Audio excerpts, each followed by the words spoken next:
kubanga nalokoka. Edda nali musirise nnyo naye ngamba n'ebizibu, ngamba n'ebirowoozo ng'omutima gwanyiza okubutikka buli bubi. Eyanyiza simusonyiwa zisandaliza nina obujja nga buli mbalambi eri mu nze embeera neeraliikirira nga ndi kati ni bwe nti naye nga embeera eyo yendeetera okubeera ekyo kye nalinga.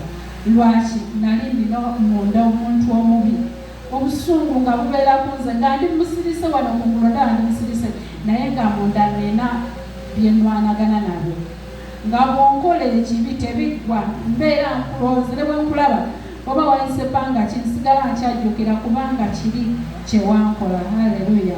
Naye bwe nalokoka nentandika okufuna emirembe. Mukama yanyigiriza nnyo ku kintu ky'okusonyiwa, nalwanagananga nnyo n'okusonyiwa naye nentandika ogwo okusonyiwa mukwomu buli gwe nali nanyigira nga amundaga ate nga omwana omusonyiwanga obusaale bumukuba ndoota omuntu oyo ankuba busaale bw'omusonyiwa ngenda okulaba nga bivuddewo mpaka lwe natereera. Kati omutima gwange nempulira nga guteredde kati nga omuntu newankola ekintu nga sikyanyiiga. Era oluusi omuntu newanjogerako nsuuga ntunwabutuuza namba ekisoke. Haleluya. Lumu wenafiira omwana omukyala omu yagenda n'ayogera naga nti oyo kimugwanidde, naye oli yali yakajjo kingamba nti gundi yagambye kigwanidde mukazi gwe.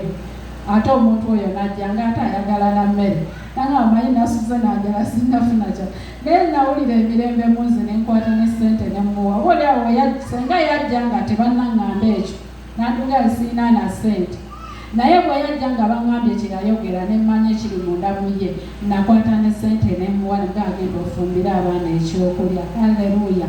Nemmanya nti kati mu ekyo nasumululwa sikyayina sinyiigira bantu sikyayina gemalako mirembe. Kati owooluganda Katonda ayagala tukyuke mundayo. Wano kungulu oyinza okuba olayika bulungi ofaana bulungi naye mundayo ng'ojjudde embeera oyina eyakunyiza ogamba siri musonyiwa omuntu oyo. Haleluya. Eriyo abamu aga nti nze oyo newendimusanga mugulu wakiri ndigenda mugeeye nako kyeyankola. Haleluya. Naye nga namulokole nogaa kati oma kikyaliko osaba Katonda essaala n'agiwuliriza. Essaala Katonda taziddamu, ayagala twetowaze, ayagala tutambule bulungi, ayagala twerongoose. Owooluganda ng'oli mu kusaba ng'oli mu kusiiba sooka otereeza omutima gwo, sooka olongoose mundaayo. Jjamu byonna byonna ebiyinza okuziyiza Katonda okulabisibwa mu ggwe. Jjamu by'oyinza okulowooza nti bino by'ogulumiza bwe byolabanga bye byoyayaanira bijjeemu otunuulire Katonda. Ngero 4:23 tuli mu kitabo ekyangero 4:23.